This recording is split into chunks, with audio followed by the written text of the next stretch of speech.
Je laisse la parole donc à Jacques, donc sur une conférence. Construire et penser la coopération entre enseignement et recherche en didactique. Oui. Je te laisse peut-être sonner. Ouais, on va voir. Je sais pas si ça marche. Zainab n'est pas là sur le micro-cravate. Non, mais pour la caméra. C'est bon, Zainab? C'est bon. C'est bon? Parfait. Alors, je lance mon diaporama. C'est tout bon. Peut-être.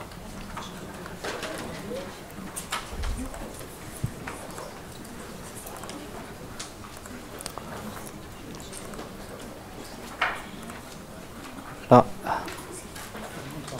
Bien. Ça devrait venir avec un peu de chance. C'est tout. Voilà.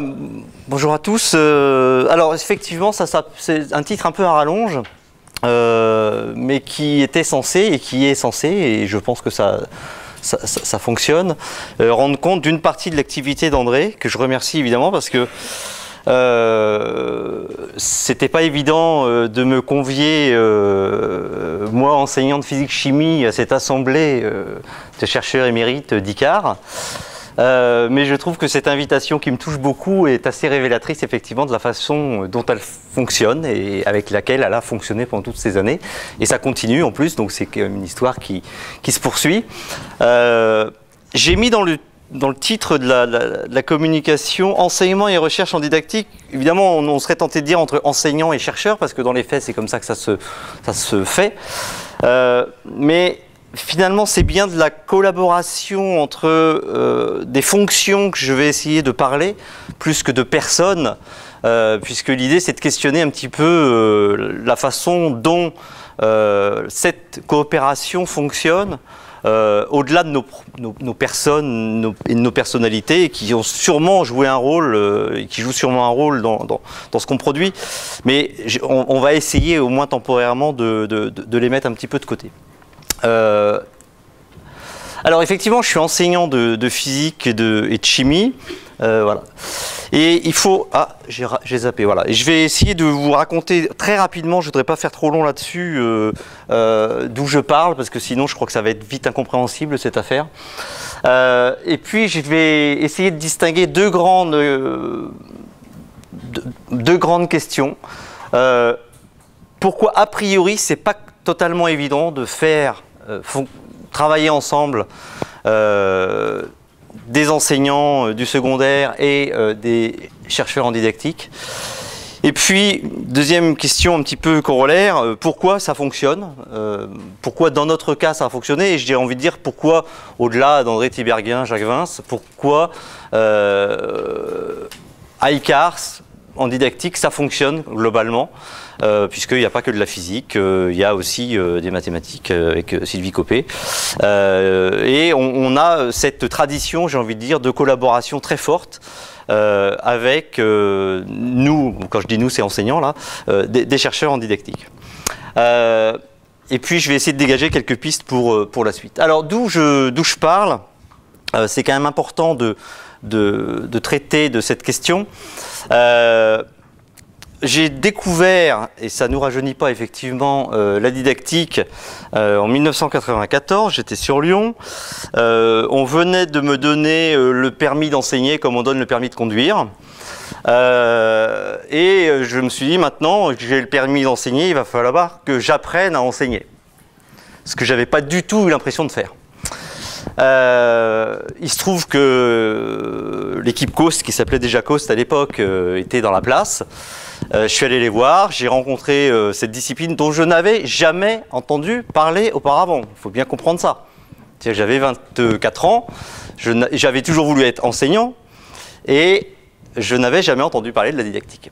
Je rencontre la didactique via Coast, via André, pour l'anecdote aussi, via une de mes meilleures amies qui se trouvait être la fille d'Yves Chevalard, mais je ne le savais pas avant que je lui parle de didactique. Il y a des hasards comme ça dans la vie surprenants. Et puis donc je fais ce DEA que je vois vraiment, et je l'avais annoncé comme tel, comme un complément à ma formation d'enseignant. Je pars enseigner pendant 2 ans au Maroc dans le cadre du service national. Donc une coupure assez brutale avec la didactique. Je mets en pratique ce que j'avais appris dans ma formation initiale et j'ai envie de dire que ce que j'avais fait en DEA me servait presque plus que ce que j'avais fait avant le DEA dans ma pratique enseignante. Et ça m'a posé beaucoup de questions pendant les 2 années où j'ai commencé à découvrir le métier. Et puis je pensais revenir enseigner, enfin pour moi la carrière d'enseignant était tracée. Et puis là c'est encore André qui est venu un petit peu me chercher, me solliciter, même si j'étais de l'autre côté de la Méditerranée. Et je décide effectivement d'engager une thèse au sein du GRIC à l'époque, hein, avec pour objectif très clairement affiché là encore, et je crois que je m'en suis jamais caché, de parfaire ma formation d'enseignant. C'est-à-dire que la thèse n'a jamais été pour moi un moyen de m'inscrire dans une carrière de chercheur. Alors, ça crée quelque chose d'un petit peu atypique, effectivement. De fait, ce parcours, je le voyais vraiment comme un moyen de devenir enseignant, en adoptant temporairement une posture de chercheur, et en découvrant ce que pouvait être la posture de chercheur. Je poursuis ensuite, fidèle à ce que j'avais dit et à ce que j'avais envie de faire, par quelques années à plein temps en lycée, tout en continuant à collaborer à des groupes de production de ressources. Là, j'ai été longuement et très intensément accompagné par André évidemment, mais aussi par Pierre Guédioz qui était déjà en place et qui était enseignant lui aussi et qui avait cette expérience de coopération. J'ai continué et puis il y a eu une opportunité à un moment donné où là je me suis un petit peu coupé en deux et où là la schizophrénie pouvait guetter. Puisque j'étais à mi-temps à l'INRP à l'époque et à mi-temps dans mon établissement.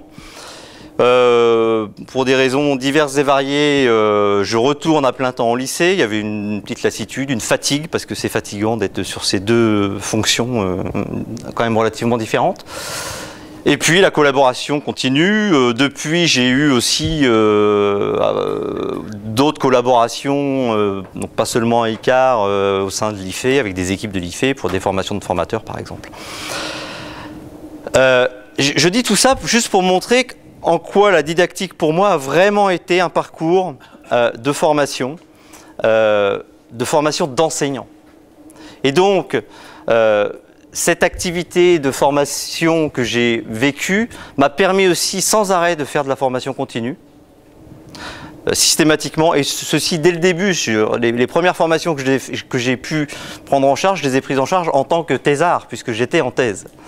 Et puis, cette activité, c'est aussi accompagné, alors il y a une petite flèche, mais bon, c'est pas très important, mais je tiens à en parler parce que je ne décorrèle pas cette activité de formation et du compagnonnage que j'ai pu avoir avec une activité militante. Ce parcours atypique, qu'on peut juger comme un petit peu atypique, il ne devrait pas l'être atypique. C'est-à-dire que les institutions aujourd'hui sont telles que ce parcours est atypique alors qu'il devrait, de mon point de vue, devenir quasiment la norme. Et c'est pour ça que je dis qu'il y a aussi derrière une action militante. C'est-à-dire que l'UDPPC que j'ai mis ici, ça ne veut pas dire Union du Petit Peuple Corse, hein, ça veut dire Union des professeurs de physique et de chimie. L'UDPPC est venu me chercher à un moment donné dans les réseaux parce que j'avais cette casquette un petit peu de prof, mais didacticien, avec plein de guillemets. Et depuis, je continue, et effectivement, c'est un lobby hein, comme un autre, et j'essaye de vendre, et on va voir quelle forme ça prend après dans la coopération, l'enjeu didactique, on va dire, dans les dispositifs d'enseignement et d'apprentissage en physique. Alors évidemment, tout ça construit un rapport un petit peu complexe à la didactique, que je ne vois pas donc comme une activité professionnelle, mais que je vois bien comme un perfectionnement professionnel, de par ma fonction. Un perfectionnement absolument utile au quotidien. Je me le dis parfois à moi-même, je fais de la didactique tous les jours, sans être chercheur en didactique. C'est-à-dire, je fais vivre dans mon action quotidienne, je fais vivre des outils plus ou moins théoriques. On va voir comment on passe d'outils très théoriques à des outils pour la praxis dans mon action quotidienne devant les élèves. Je pense que ça mérite militant, je pense qu'il faut se battre, je pense que la didactique souffre encore d'un énorme déficit d'image auprès des enseignants. Énorme. Et je crois que une posture qui peut être celle que j'ai expose la didactique à la critique. Et je reviendrai là-dessus, mais je crois que dans le travail que j'ai pu mener avec André, c'est ce que j'ai aussi toujours pu apprécier, c'est que ce travail de coopération inévitablement expose à la critique. Dans les deux sens d'ailleurs. Hein. Mais il faut être capable de se livrer et d'accepter d'être mis en cause régulièrement dans sa professionnalité. Et évidemment, rien ne sera plus et n'est plus jamais comme avant. Alors, c'est une phrase que j'ai mise dans l'idée, parce que je peux difficilement la prendre pour moi, parce que je n'ai jamais enseigné sans avoir connu la didactique. Donc je parle à la place des collègues enseignants qui travaillent avec nous et qui nous le disent, ils n'ont jamais fait un master ou un DEA, et ils nous disent, mais depuis que je travaille avec vous, tout a changé. C'est-à-dire que ça ne peut plus être comme avant, je ne peux plus revenir en arrière. Et je crois que c'est vraiment le message qui est à faire passer, c'est-à-dire que oui, la didactique a des choses à dire, elle peut les dire, et elle change effectivement, concrètement, les pratiques. Ça peut être plus ou moins douloureux, mais en tous les cas, ça fonctionne, et les collègues qui nous disent ça, je ne crois pas qu'ils souffrent de la coopération qu'ils peuvent avoir avec nous. Donc, je suis un enseignant, assumé comme tel, heureux d'être enseignant. J'ai été en grande partie façonné par la recherche en didactique. Je crois que c'est très très clair pour moi. Et encore une fois, j'estime être un militant critique de la cause, et quand je dis militant, c'est vraiment quelque chose que j'essaye de faire vivre en permanence dans mon activité. Alors maintenant, pourquoi c'est pas évident? Et pour ça, je vais reprendre ce qu'a mentionné André tout à l'heure avec le système avec lequel vous êtes familier. Et effectivement, elle a très bien dit que l'entrée, et ça a été le cas pour moi, l'entrée par les deux pôles savoir et apprentissage, et historiquement, c'est celle qui s'est faite quand moi j'ai découvert aussi la didactique et les travaux de l'équipe. C'est peut-être aussi ce qui distingue la didactique des sciences de l'éducation, ça peut être un autre débat, mais voilà, on est très centré sur le savoir, extrêmement centré là-dessus. Et le problème, c'est que l'enseignant est un des pôles du système. Donc je suis un des pôles du système. Et que, de fait, dans ce système, si l'enseignant commence à se mêler de la chose didactique, il devient partie prenante. C'est-à-dire que j'intègre moi-même le système dans ma fonction d'enseignant. Et alors c'est une asymétrie qu'on ne découvre pas maintenant, qui a été pointée très tôt dans les travaux didactiques, dès qu'il s'agit de mettre en place des ingénieries par exemple. Je crois qu'il faut assumer cette asymétrie sans du tout la nier. Les trois pôles sont évidemment indispensables. Les grandes théories dont a parlé André s'appuient sur ces trois pôles, ils leur sont très liés. Et en fait, pour l'enseignant, ça permet quand même de prendre conscience qu'on fait partie du système. Ça paraît complètement évident de dire ça. Or, ça n'est pas évident toujours. Par exemple, les notions de milieu, voire même les notions de contrat, sont des notions qui ne sont pas du tout opératoires, répandues chez des enseignants qui pratiquent. Avoir conscience qu'on est nous-mêmes un facteur qui intègre par essence le milieu, c'est quelque chose dont moi j'ai pris conscience, alors là pour le coup un peu sur le tard, hein, effectivement, une fois qu'on avait défriché, j'ai envie de dire, des théories spécifiques ou des outils de conception sur savoir et apprentissage. Et effectivement, je reviendrai sur la fin de mon exposé sur le statut un peu particulier, de mon point de vue, vous l'avez bien compris, que peut avoir ce pôle dans ce triangle. Voilà. La question c'est celle-ci, hein. Est-ce qu'on peut, nous-mêmes enseignants, collaborant avec des chercheurs, avoir un regard, avoir une pratique de recherche, même ponctuelle, sur ses pairs ou sur soi-même. Je le dis volontairement sur soi-même parce que il m'arrive régulièrement en travaillant avec André de me voir sur des vidéos. Puisque une partie des corpus sont pris chez moi ou sur certains de mes collègues que je connais très bien. Donc vous voyez tout de suite les problèmes derrière que ça peut poser. Problème méthodologique. Voilà. Et je crois que c'est pas gênant cette asymétrie, c'est juste que c'est une invite très forte, je crois, avec une très grande heuristique sur le regard, la capacité à avoir un regard réflexif sur sa pratique. Alors les conséquences là-dessus, bon, évidemment, moi aussi je suis entré en didactique par le savoir. Je venais d'une institution où on pensait que par le savoir, où effectivement l'énergie ne pouvait pas être autre chose que l'énergie du physicien. Il n'était pas question de changer de contexte, c'était comme ça. Donc c'est les premières choses qui m'ont interpellé.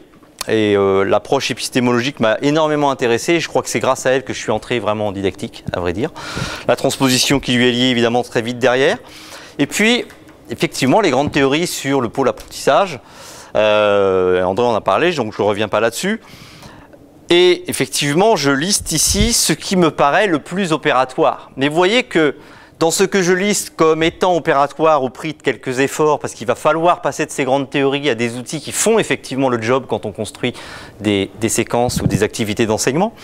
Mais ce n'est pas un hasard si je parle de ça, et si effectivement les grandes théories qui concerneraient davantage la fonction enseignante ne figurent pas là, parce que c'est peut-être plus douloureux, plus difficile, et en tous les cas ça ne vient pas spontanément. Donc j'ai pris ça en charge, et c'est ça qui m'a séduit, hein. Mais il y a un prix à payer. Je me souviens quand j'étais en thèse, c'est une des premières choses qu'André m'a dit et qu'elle me répétait souvent, et c'était pas la seule à me le dire, comme quoi il fallait que je déconstruise. Et c'est un peu ce qu'on disait tout à l'heure, il faut déconstruire ce qu'on a appris. C'est-à-dire admettre que la Terre peut avoir plusieurs significations, c'est déconstruire, parce que pour le physicien, la Terre n'en a qu'une signification. Donc, casser le réseau de concepts qu'on a effectivement enchevêtré, déconstruire, se décentrer, se mettre à la place d'eux, ça c'est quelque chose qui est directement issu de ça. Et vous voyez, je commence à faire des liens entre des choses qui sont relativement théoriques, des grandes théories, et des choses qui deviennent opératoires dans la pratique de l'enseignant. Pensez une même situation de plusieurs façons différentes. Alors, je ne reprends pas l'exemple, mais il est bon, hein, l'exemple d'un objet posé sur une table. Voilà, quelle drôle d'idée, effectivement, Christian a raison. C'est quoi ces questions, quoi? André l'a un peu dit. Dans la vie de tous les jours, il ne vient à personne l'idée de se demander pourquoi le stylo est immobile. Et c'est même un mot qu'on n'utilise pas. Il me semble immobile pour un objet qui n'est pas appelé à bouger. Normalement, on n'utilise pas ce mot. Le stylo n'est pas, sa fonction n'est pas de se mouvoir. Donc il ne peut pas être immobile. Il ne devient immobile que par la grâce du physicien. Voilà. Et en plus, on se demande pourquoi il est immobile. Et les élèves qui disent parce que la table l'empêche de tomber ont bien plus de bon sens que le pauvre physicien qui va aller chercher de force. Vous voyez? Donc ça, c'est un bon exemple de déconstruction complète de ce qu'on a appris. Parce que André, elle n'a pas osé tout à l'heure sur sa diapo le mettre, mais le livre qui est posé sur la table, vous prenez n'importe quel prof de physique, ils nous le disent en formation, ils nous l'avouent, les profs de physique voient les flèches sur la photo. Elles y sont sur la photo. Il ne peut pas voir autrement. Il voit le monde à travers ces flèches. Parce qu'il est dans une position. Alors il peut changer évidemment de contexte. Et ce que je dis toujours, c'est que si on questionne le langage, si on questionne les registres, on arrive à changer de contexte. Et ça donne une autre idée de ce que c'est qu'apprendre de la physique ou qu'enseigner de la physique.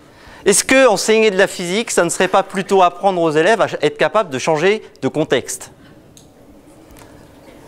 Est-ce que, plutôt que de dire la force c'est ça, l'énergie c'est ça? Nous-mêmes, enseignants de physique, lorsque moi je vais chez le médecin et que le médecin me demande mon poids, je ne réponds pas en newton. C'est-à-dire que j'ai totalement intégré les changements de contexte. Et je vis très bien avec. Et c'est ça la conséquence directe. Alors évidemment, il y a des apports très hétérogènes à tout ça dans ma pratique, hein. j'ai essayé de comprendre ce qui se passait. L'approche épistémologique donne d'abord du sens, c'est ce que je viens de dire, à la discipline. Qu'est-ce que c'est que la physique? Qu'est-ce que c'est que l'acte d'enseigner de la physique ou de la chimie? Mais il y a aussi une prégnance très forte en amont de la classe quand on prépare, et aussi en classe, une influence très forte sur la vie de la classe, sur ce qu'on va faire aux élèves, sur la façon dont on va présenter le savoir aux élèves, le structurer, et comment on va faire jouer les élèves avec ce savoir. Mais ça vient, j'ai envie de dire, en deuxième position, si je devais un petit peu classer. À l'inverse, l'approche socio-constructiviste, pour faire très large, elle permet de penser d'abord en vrai l'action conjointe qui va avoir lieu en classe, et elle contraint, dans un deuxième temps aussi, on voit bien dans nos travaux collaboratifs enseignants-chercheurs, ça contraint aussi la structure du savoir, mais ça vient dans un deuxième temps. Tout ça pour dire que ces deux approches sont extrêmement complémentaires et enchevêtrées. Et il faut aussi peut-être, quand on produit de la ressource d'enseignement, les désenchevêtrer. Qu'est-ce qui vient de l'une, qu'est-ce qui vient de l'autre? Et on essaye aussi de faire ça quand on essaye de théoriser la conception de ressources. Alors maintenant, bon, des choses un petit peu peut-être plus subjectives, mais je vais essayer de rester le plus objectif possible sur le pourquoi le compagnonnage a fonctionné. J'aime bien le mot compagnon parce qu'il y a ce côté, bon, on partage, certes, c'est pas du pain, mais il y a un objectif commun. C'est sûr, il y a toujours eu un objectif commun. Entre les chercheurs qui participaient au groupe, ça pouvait être les doctorants aussi, hein, et les enseignants.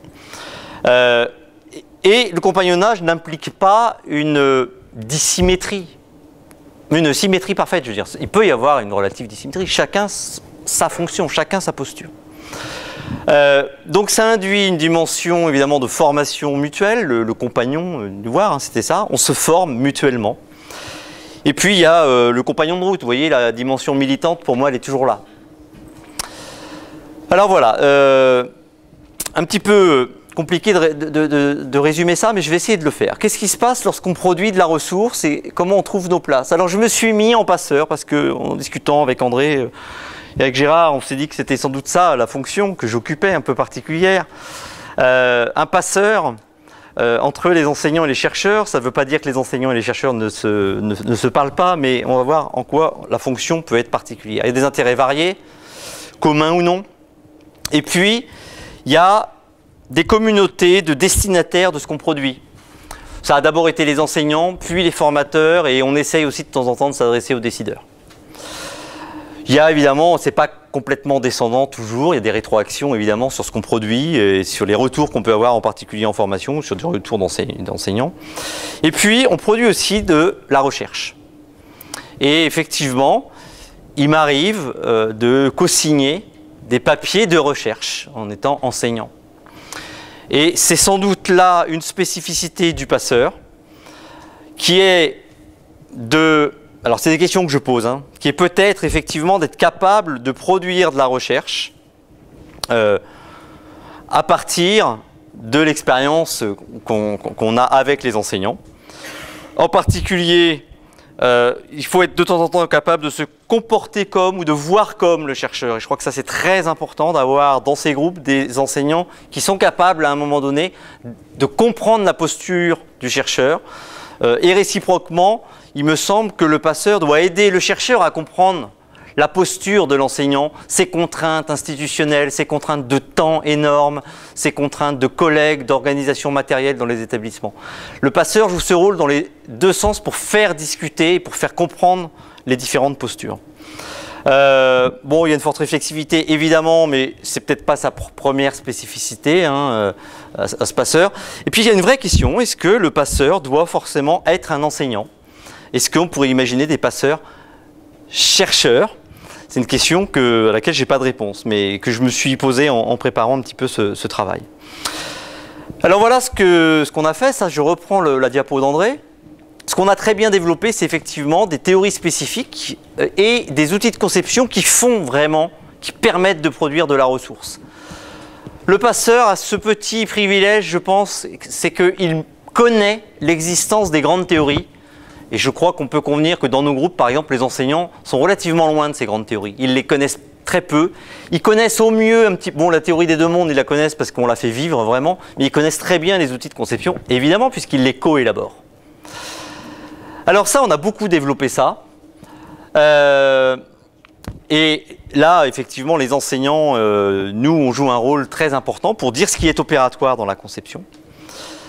Voilà, ça je l'ai dit. Mais ça permet de produire plein de ressources différentes qui se sont échelonnées au cours du temps. Vous avez une flèche du temps. Là, on a commencé par des ressources contenues dépendantes, vraiment très liées à ce que devait faire, à ce que devait enseigner l'enseignant, qui était vrai que pour la mécanique ou que pour l'électricité. Des ressources globales, des ressources... Alors, ce que j'appelle transversales spécifiques, c'est ce qu'on a appelé des ressources de ce type, c'est des ressources qui peuvent être données par type d'activité proposée aux enseignants. J'ai presque fini. Et puis, dans une dernière étape, on a essayé de mettre en lien toutes ces ressources. C'est ce que fait le site Pégase. C'est un travail qui est évidemment encore en cours, puisque l'idée, c'est de proposer aux enseignants de se former dans l'action et de rentrer par des séquences d'enseignement, mais en essayant de comprendre justement les outils spécifiques, les outils qui ont permis de produire ces séquences. Bon, il y a eu des formations continues, il y a eu les DVD, elle en a parlé, André. Il y a eu des publications régulières signées aussi pour les revues d'enseignants. On a aussi beaucoup diffusé dans des revues pour les enseignants. Et puis, plus tardivement, est arrivée la théorisation de la conception. Et puis, je vais finir là-dessus, voilà. En guise de conclusion presque. Qu'est-ce qu'il faut pour que ça fonctionne quand même? Il faut une culture commune sur la discipline, être d'accord sur ce que c'est que la discipline, ses objets d'étude et sur ce que c'est que l'enseigner. Sur le système didactique aussi, un respect, une écoute mutuelle des personnalités et des intérêts de chacun. Je veux dire, les intérêts d'André, quand elle est dans une logique de recherche, ne sont pas les miens, mais il y a un respect. Une capacité à comprendre les contraintes et les intérêts de l'autre. Ça, je crois que c'est crucial, sinon ça ne pourra jamais fonctionner. Et puis, je crois que la clé, et le fait qu'André m'ait invité à parler est assez révélateur de ça, c'est que je crois qu'on a toujours réussi à surmonter des représentations sociales qui vivent très fortement, qui vivent dans les établissements scolaires, qui vivent à l'IFE même. Je les ai souvent vues à l'œuvre, ces représentations sociales. Elles s'expliquent par plein de choses. Je vous en ai mis quelques-unes. Alors, c'est vraiment, c'est caricatural, évidemment, mais l'idée qu'un enseignant progresse lorsqu'il rentre dans un parcours de recherche. Ah, cet enseignant va en master, c'est bien, il avance. Vous voyez, dans la hiérarchie, tout ce que ça véhicule derrière. Quand on travaille ensemble, il y a un étudiant, un étudié, forcément, puisque André me regarde, moi, me décortique parfois dans ma classe. Je suis l'étudié, elle est l'étudiante. Mais ce n'est pas le rapport dominant-dominé, mais il y a quelque chose de ça. Enfin, ça vit très fort quand même. Un enseignant a bien plus à apprendre du chercheur que l'inverse. Ça, c'est une idée extrêmement répandue. C'est descendant. Le chercheur va faire descendre son expertise. Et puis, j'ai aussi entendu ça, souvent, et des deux côtés d'ailleurs. Le chercheur qui pense que c'est de l'expertise gâchée, il n'a pas à mettre les mains dans le cambouis, à fabriquer des activités d'enseignement pour des élèves de seconde, en discutant de la virgule. Ou à l'inverse, des enseignants qui disent « Oh là là, l'expertise du chercheur, j'en veux pas, c'est complètement inutile, de toute façon, quand il me parle, je comprends rien. » Voilà. Et je crois que jamais on est tombé dans ces pièges-là. On n'a jamais eu à se le dire, on n'a jamais eu à prendre conscience qu'on surmontait ça, on l'a toujours surmonté. C'est maintenant que je me rends compte qu'on a surmonté tout ça. Et que ça s'est fait absolument naturellement. Voilà, je finis, je ne vais pas parler de ça, quasiment pas, parce qu'effectivement, elle l'a dit un petit peu André, je crois que là, on a plein de choses à développer, et puis en plus, Gérard va en reparler aussi un petit peu, sur des théories spécifiques et des outils de conception qui sont à construire là. Bon, il y a plein de choses à faire de ce point de vue, et d'ailleurs, Laurent Veillard s'est emparé de cette question un petit peu l'an dernier avec ses propres cadres théoriques, et ça veut dire que le système descriptif est assez robuste pour que on avance sur cette question. Voilà, alors maintenant, il y a plein de choses à faire. On a essayé de théoriser la construction d'un bolide. Ça, c'est une allusion que je reprends, une analogie que je reprends de Gérard, qui nous avait dit ça. Vous avez fait un bolide, il vous reste à savoir comment les autres peuvent construire des bolides, tester si le bolide est fiable, voilà, avec vos outils. Et puis, théoriser la façon dont chaque enseignant ou concepteur de séquence peut lui-même conduire ce bolide. Il y a plein de choses à faire, c'est à suivre. Ce qui est sûr, c'est que c'est une richesse intellectuelle pour un enseignant comme moi, qui n'est que je pourrais remplacer par rien au monde. C'est-à-dire que c'est ce qui me rend aussi heureux dans mon métier. Et je trouve que c'est quand même le plus beau des messages qu'on peut faire passer, c'est que quand la discussion fonctionne, quand la coopération fonctionne, ça rend tout le monde heureux. Merci. désolé d'avoir... Donc il reste 1 minute pour des questions, s'il y en a.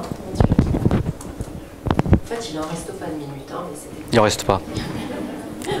Je suis désolé. Personne ne veut intervenir, Nathalie. Alors, tu as dit que... Enfin, j'ai bien aimé ta façon de dire que tu as découvert la posture de chercheur pour performer ta formation d'enseignant, quelque chose comme ça. Du coup, qu'est-ce que tu penses maintenant?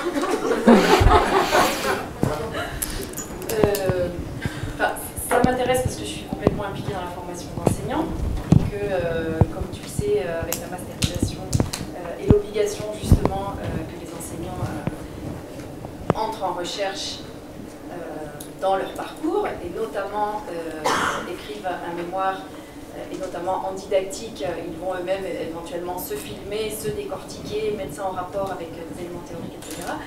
Qu'est-ce que tu penses de ça? Est-ce que tu penses que, alors bien sûr c'est une forme de compagnonnage mais très court puisque c'est juste dans le cadre du master, ça ne va pas forcément se prolonger en thèse.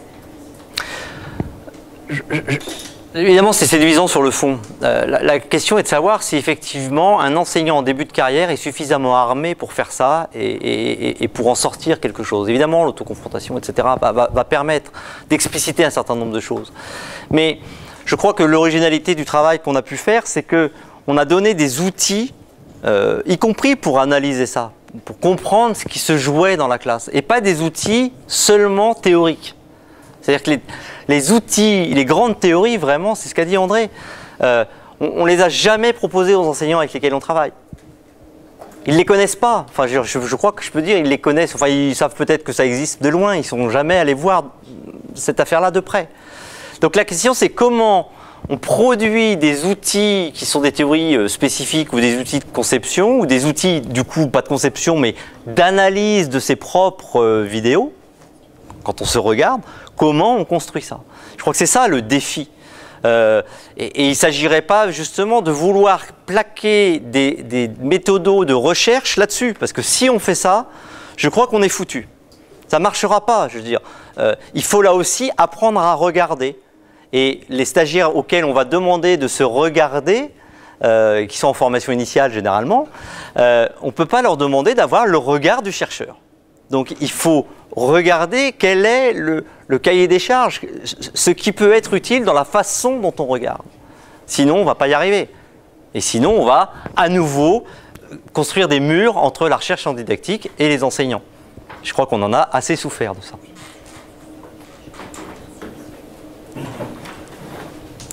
Claire, je ne sais pas si je peux lui donner la parole. Très rapidement, alors parce qu'il faut laisser la parole aussi. Moi, ma question, c'est la suivante. Du coup, j'ai l'impression que dans ce qui est planté là, tous les enseignants n'ont pas nécessairement besoin d'être des chercheurs en didactique, de connaître les grandes théories, etc. Mais on a quand même besoin de passeurs dans ce système. Et bon, il y en a qui parlent de personnes frontières. Moi, je me suis un petit peu intéressée à la notion. Et donc, ma question, c'est ces passeurs, on les trouve où? Comment ils sont formés? Est-ce que c'est juste, tiens, je suis tombée sur un passeur, j'ai de la chance? Et comment les institutions peuvent créer de la place pour qu'il y en ait? Je ne suis pas ministre de l'Éducation nationale, non, j'en sais rien. Je pense, enfin, des passeurs ou des médiateurs, j'accepte autant je ne me considère pas chercheur, autant je peux me considérer comme passeur, je pense que vous l'avez compris. Bon, moi j'ai un parcours particulier, singulier. Il se trouve que je me trouve bien dans cette fonction. C'est aussi ça à théoriser. Enfin, le travail de théorisation, de conception de ressources qu'on a produit dans l'équipe permet peut-être de penser ce que doit être un passeur. C'est ce que j'ai essayé de dire, hein. Par exemple, c'est celui qui est prof, mais qui de temps en temps est capable de produire un peu de recherche ou de contribuer à de la production de recherche. Alors après, est-ce qu'il y a, il va pas y avoir de licence de passeur, quoi. Donc comment ça se fait? Je sais pas, mais là je pense que les SP ont un rôle à jouer. C'est-à-dire comment on peut créer des parcours de formation qui permettent ça. Je crois qu'on souffre aujourd'hui, par exemple, les enseignants qui partent dans des masters recherche. s'inscrivent dans un projet où ils se projettent chercheurs. Il faudrait peut-être avoir des master passeurs, quoi. Enfin, voilà, non, tu comprends ce que je veux dire? Je crois qu'on en est là, quoi. Parce que le master enseignement, bah, on devient enseignant. Et il y a un intermédiaire à trouver. Mais c'est une fonction, c'est un ovni, je veux dire. On ne sait pas ce que c'est. Donc moi, je le vis très bien. Ça a été dur, hein, pendant un temps, parce que j'ai oscillé, vous l'avez vu, entre les deux. C'est pas évident de trouver sa place. Je le vis de façon très très zen maintenant. Il y a eu des périodes où le dédoublement de personnalité me guettait, quoi. Mais globalement, et ça c'est grâce à André que je l'ai bien géré. Même si de temps en temps elle a essayé de me faire passer la barrière, voilà, moi j'étais clair. Merci beaucoup. Si c'est vrai, vas-y. Très court. Je suis fasciné que vous ayez dit que l'enseignant voyait les flèches sur la photo du livre. Ouais. Donc il faut lui faire prendre conscience qu'il y a un fossé des représentations. Mais à l'autre bout de la chaîne, est-ce que enseigner des concepts de physique à des enfants qui doivent les acquérir, ça peut être leur apprendre à voir des flèches partout, là où ils en voient pas? Non, surtout pas. Sur les chaises, sur les arbres, etc. Partout. Non, l'enjeu c'est justement, et c'est exactement ça. C'est-à-dire qu'on a des têtes pensantes pour l'enseignement de la physique, je pense aux inspecteurs généraux par exemple, qui pensent que c'est crucial, qu'on ne peut pas vivre sans l'apprentissage de la physique. Je veux dire, vous vivez tous très bien sans faire de physique, il n'y a aucun problème. La question c'est comment on interprète, enfin je veux dire, le faire passer comme un exercice intellectuel qui permet après, pour ceux que ça intéresse, de construire des ponts ou de faire tenir des maisons debout. Je veux dire, mais on ne va pas demander aux élèves de seconde de construire des ponts. Donc, apprendre à voir le monde d'une façon particulière. Et c'est plus ça, moi, qui m'intéresse. C'est comprendre pourquoi, de temps en temps, on voit des flèches. Mais effectivement, c'est horrible. Enfin, je veux dire... Non, mais on est une discipline détestée par les élèves. Mais on comprend bien pourquoi. Parce qu'on a complètement déshumanisé le truc, quoi. C'est une catastrophe. Bon, j'ai fait trop long, je suis désolé. Je m'en vais.